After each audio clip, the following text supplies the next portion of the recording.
ರಾಜ್ಯದ ಪ್ರಯಾಣಿಕರೇ, ನಿಮಗೆ big shock.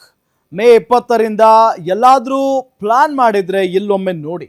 May 20ರಿಂದ ಸಾರಿಗೆ ಬಸ್ಗಳು ರಸ್ತೆಗಿಳಿಯೋದು ಡೌಟ್. ಮೇ 20ನೇ ತಾರೀಕಿನಿಂದ ಎಲ್ಲಾದ್ರೂ ಹೋಗಬೇಕು ಅಂತ ಪ್ಲಾನ್ ಮಾಡಿದ್ರೆ ಒಂದ್ಸಾರಿ ಸ್ಟೋರಿ ನೋಡಿ. ಯಾಕೆ ಅಂತ ಅಂದ್ರೆ ಮೇ 20ರಿಂದ ಸಾರಿಗೆ ಬಸ್ಗಳು ರಸ್ತೆಗಿಳಿಯೋದು ಅನುಮಾನ.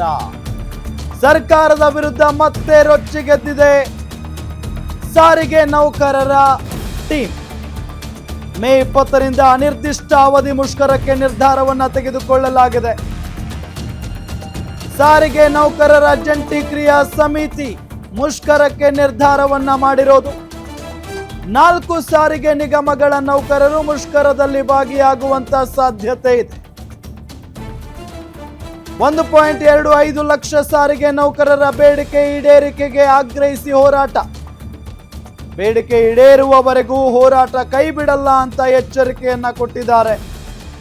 ಮೇ 20ರ ಬೆಳಗ್ಗೆ 6 ಗಂಟೆಯಿಂದ ಅನಿರ್ದಿಷ್ಟ ಅವಧಿ ಮುಷ್ಕರ ಆರಂಭ ಆಗುತ್ತೆ.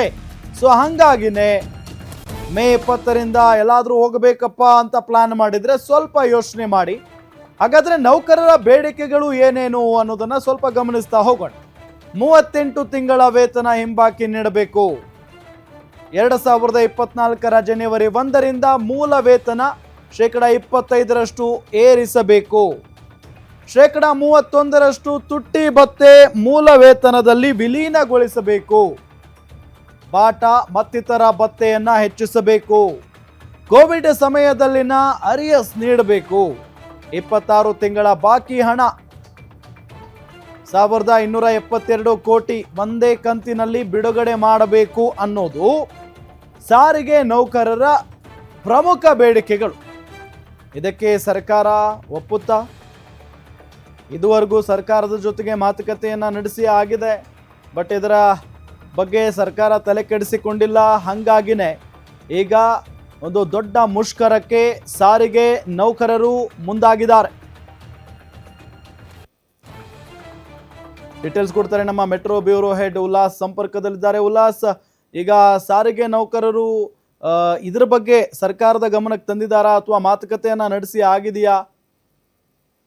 ರಾಮ್, ಕಳೆದ ತಿಂಗಳು ಅಂದ್ರೆ ಏಪ್ರಿಲ್ 29ನೇ ತಾರೀಕು ಸಾರಿಗೆ ಮುಖಂಡರ ಜೊತೆಗೆ ಸರ್ಕಾರ ಜೊತೆಗೆ ಸಾರಿಗೆ ಸಚಿವರು ಒಂದು ಸಭೆಯನ್ನ ಕರೆದಿದ್ರು. ಆದ್ರೆ ಆ ಒಂದು ಸಭೆಯನ್ನು ಸೇರಿದಂತೆ ಸುಮಾರು ಸಿಎಂ ಮತ್ತೆ ಸಾರಿಗೆ ಸಚಿವರ ನೇತೃತ್ವದಲ್ಲಿ ನಡೆದಂತಹ 12ನೇ ಸಭೆ ಆಗಿತ್ತು.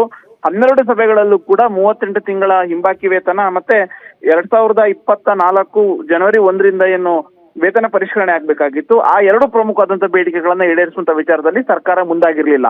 ಜೊತೆಗೆ 29ನೇ ತಾರೀಕಿಗೆ ಸರ್ಕಾರ 26 ತಿಂಗಳ ಹಿಂಬಾಕಿ ವೇತನವನ್ನ ಬಿಡುಗಡೆ ಮಾಡಿತ್ತು. ಸುಮಾರು 450 ಕೋಟಿ ಅನುದಾನವನ್ನ ಬಿಡುಗಡೆ ಮಾಡಿತ್ತು. ಆದ್ರೆ ಇದಕ್ಕೆ ಸಾರಿಗೆ ನೌಕರರ ಜಂಟಿ ಕ್ರಿಯಾ ಸಮಿತಿ ಒಪ್ಪಿರ್ಲಿಲ್ಲ.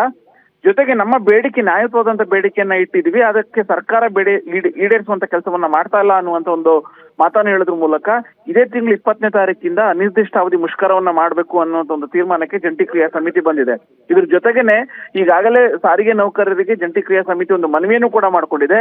20ನೇ ತಾರೀಕು ಬೆಳಗ್ಗೆ 6 ಗಂಟೆಯಿಂದ ನಾವು ಪ್ರತಿಭಟನೆಯನ್ನ ಮಾಡ್ತೀವಿ. 4 ನಿಗಮಗಳ ಸುಮಾರು 1,25,000 ನೌಕರರೇನಿದ್ದಾರೆ ಅವ್ರು ಯಾರು ಕೂಡ ಕೆಲಸಕ್ಕೆ ಹಾಜರಾಗಬಾರ್ದು, ಮುಷ್ಕರಕ್ಕೆ ಬರಬೇಕು. ನೀವೀಗ ಮುಷ್ಕರಕ್ಕೆ ಸಪೋರ್ಟ್ ಮಾಡ್ಲಿಲ್ಲ ಅಂತಂದ್ರೆ ನಿಮಗೆ ಬರಬೇಕಾದಂತಹ ಹಿಂಬಾಕಿ ವೇತನ ಆಗಿರ್ಬೋದು, ವೇತನ ಪರಿಷ್ಕರಣೆ ಆಗಿರ್ಬೋದು ಅಥವಾ ಇತರ ಭತ್ಯೆಗಳೇನಿದಾವೆ ಅವೆಲ್ಲವೂ ಕೂಡ ನಿಲ್ಲುತ್ತೆ.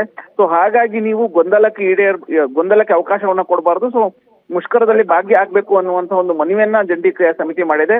ಆ ಮೂಲಕ ಮೇ 20ನೇ ತಾರೀಕಿಂದ ಇಡೀ ರಾಜ್ಯಾದ್ಯಂತ 4 ನಿಗಮಗಳ ಬಸ್ಗಳ ಓಡಾಟ ಸ್ಥಗಿತವಾಗುವಂತ ಸಾಧ್ಯತೆಗಳಿದಾವೆ.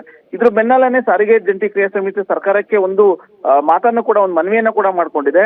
ಸರ್ಕಾರ ಒಂದು ವೇಳೆ ನಮ್ಮ ಬೇಡಿಕೆಗಳನ್ನ ಈಡೇರಿಸಲಿಕ್ಕೆ ಮನಸ್ಸು ಮಾಡಿದ್ದೆ ಆದ್ರೆ ಯಾವುದೇ ಸಮಯದಲ್ಲೂ ಮಾತುಕತೆಗೆ ಕರೆದ್ರು ಜಂಟಿ ಕ್ರಿಯಾ ಸಮಿತಿ ಹೋಗುತ್ತೆ. ಆದ್ರೆ ಅದು ನಮ್ಮ ಬೇಡಿಕೆಗಳನ್ನ ಈಡೇರಿಸುವಂತ ನಿಟ್ಟಿನಲ್ಲಿ ಸರ್ಕಾರ ತೀರ್ಮಾನ ಕೈಗೊಂಡ್ರೆ ನಾವು ಅಂದೇ ಮುಷ್ಕರವನ್ನ ಕೈ ಬಿಡ್ತೀವಿ. ಇಲ್ಲ ಅಂತಂದ್ರೆ ಈಗಾಗಲೇ ನಿಗದಿ ಮಾಡಿರುವಂತೆ ಮೇ 20ನೇ ತಾರೀಕಿಂದ ಅನಿರ್ದಿಷ್ಟ ಅವಧಿ ಮುಷ್ಕರ ಮಾಡಿಯೇ ತೀರ್ತೀವಿ ಅನ್ನುವಂತಹ ಒಂದು ಎಚ್ಚರಿಕೆಯನ್ನು ಕೂಡ ರಾಜ್ಯ ಸರ್ಕಾರಕ್ಕೆ ಜಂಟಿ ಕ್ರಿಯಾ ಸಮಿತಿ ಕೊಟ್ಟಿದೆ. Ram, okay, thank you Ullas ತಮ್ಮೆಲ್ಲ ಮಾಹಿತಿಗಾಗಿ.